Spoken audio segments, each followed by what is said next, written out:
name is Franca. I'm the founder and director of EEO Specialists, and we are in our 15th year of changing behaviours. EEO Specialists, and we really set up from the basis of we are committed to transforming workplaces, one workshop at a time. We have a whole code of practice now on psychosocial hazards, and that code of practice has identified that these are 20 areas that we need to be aware of. But the point around psychosocial hazards is that there's this element of psychological harm. I'm saying to my clients, if you have someone that comes to you and says, I'm not coping, then this is a really good list to be looking at in working out what kind of not coping is it. We're going to be looking into a workplace spanning over a couple of month period. Let's have a look in this workplace and maybe see some behaviours that they're not seeing. We're really excited to hear your thoughts. Yeah, we're so excited, Gary. Honestly, we've been working around the clock on this one, you know, late nights, early mornings. It has been a marathon, right? So yeah, we'd really love your feedback, and also I just think it's really going to make a huge difference in the long run. So hopefully that shows. Well, it's great. So so thanks. Yeah. So what do you think? Well, look, it's great, it's terrific, but we don't really have time to go into it in this meeting. But rest assured, I will definitely kick it upstairs, and I'll make sure that they give it its full consideration. But what I really do want to talk about is the upcoming quarterly meeting. We bust our guts on this project, and he hardly even gives it a sideway glance. I mean, we don't even know if he liked it or not. We get this half of the group to be Team Maya, and we get you to coach her on how to have that conversation with Gary in a way that doesn't result in him being defensive or feeling like he's been attacked, but she comes across as curious and interested and acknowledging that they have different ways of doing things. Over here, you're lucky you're not doing it today, because this group gets Team Gary. Experience would suggest that Team Gary is a lot harder work than Team Maya is. So I've had it up to here with this company, okay? I want a refund, you understand me? Maya, are you okay? I'm so scared. Sorry. That's the third one this week. What is this employer's responsibility to minimise that kind of behaviour happening to Marsh? The second level is we look at the manager, Gary. So how did he go in navigating that very tricky situation? Is there stuff that we would have wanted to have done beforehand? Is there stuff that we would be wanting him to do after? And then what about Maya? So what could she have done? This dude at the Olympics, his ball was hanging out. Oh, Maya, God. You want to see that on a Monday morning? God. I don't get that. So back in my day, mate, blokes were blokes. Right?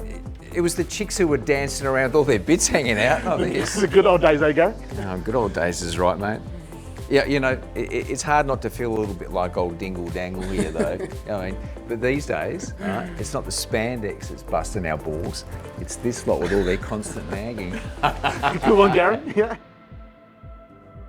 Even if you haven't done my training, I'm really hoping that you can work out there's a whole lot of stuff up there that's not okay. Please just nod, right? Otherwise, you really do need to be doing my training.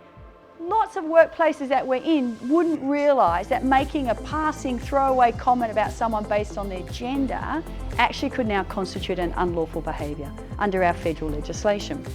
When we say things under the banner of humour, it often blurs our ability to see it for what it really is, and that is unlawful. We want to educate you to give you a second chance so that you don't end up in court. What is it that you would like Gary to say or do up here? We're going back in time, it's like it's never happened before, but you do know what's going to happen if you don't input. So you need to give him some ideas, but first you're just going to have a chat with the person next to you about what kind of ideas could you give him.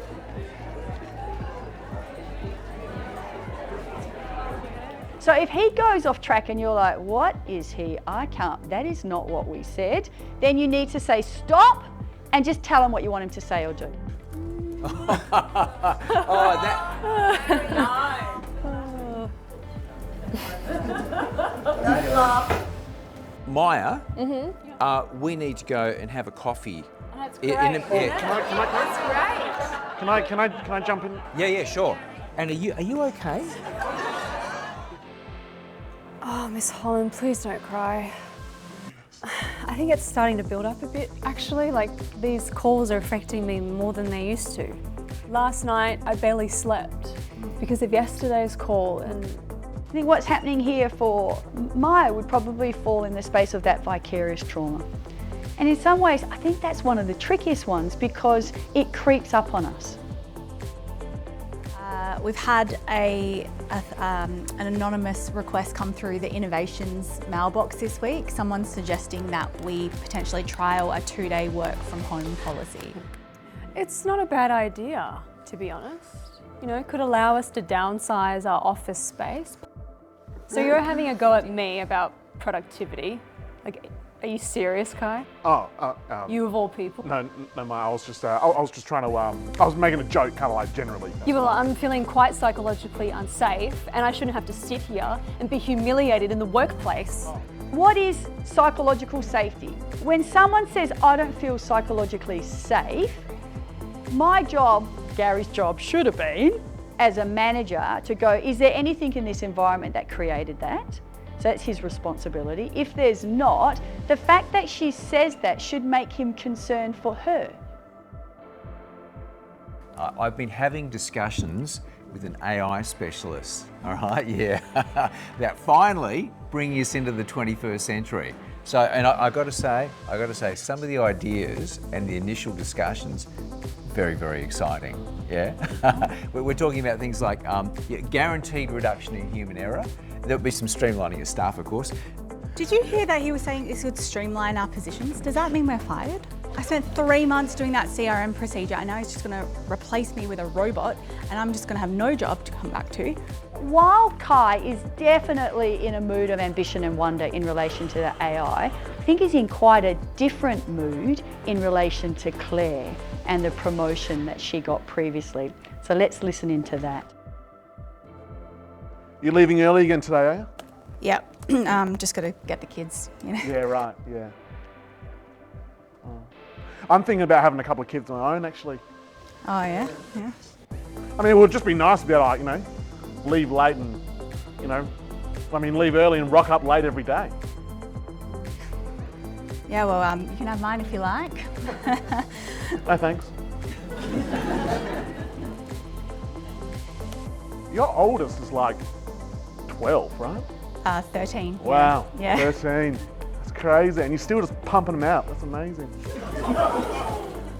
We've got a couple of legal definitions for stuff that he did there, but one of them that we talk about at this point is around bullying. So bullying, repeated, unreasonable behaviour creates a risk of harm. We've also got a relatively new definition. So a couple of years ago when the codes of practice were upgraded, they added in a definition around unresolved conflict. A lot of what's happening with Claire has a history which goes back 6 months, and we're only going to understand it if we go back in time to July when it started. That, in a nutshell, right, is the new project you've been promoted to. Amazing. Thank you. Thank you so much, Gary. Honestly, this is a dream job and this is just icing on the cake. So Yep. I'm really excited. Alrighty, that Yeah? client, Riley, Yep. it's in your emails, all Okay, sorted. great. Yep, done. Cool.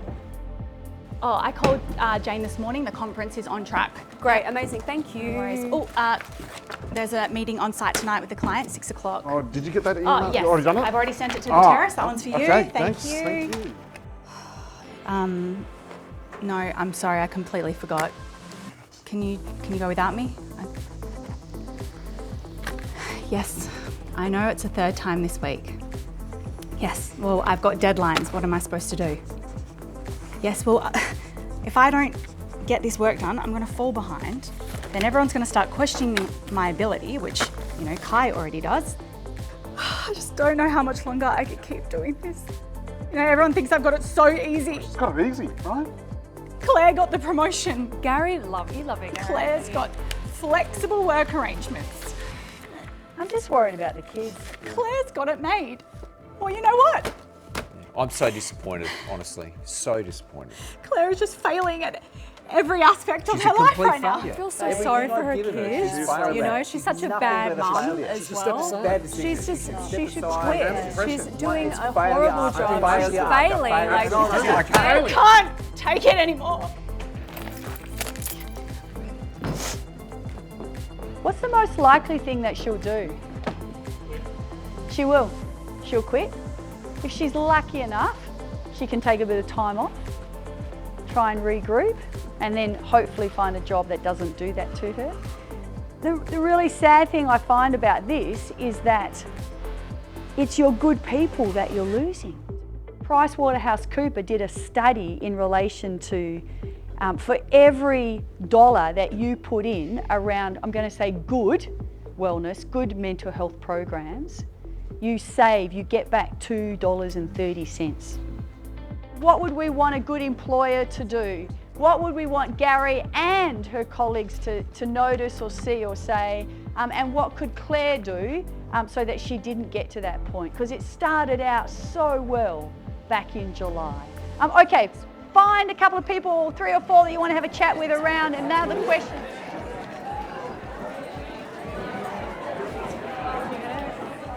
So much in this act. Workload, burnout. I think it's the #1 issue in workplaces. I really do. We're going to come to the end of our story. So we started with meeting with management and Carolyn, the HR manager, trying to talk with them about psychosocial hazards. We are now going to, 2 months later, have a conversation with the same people about where are we at now? Where are we at now?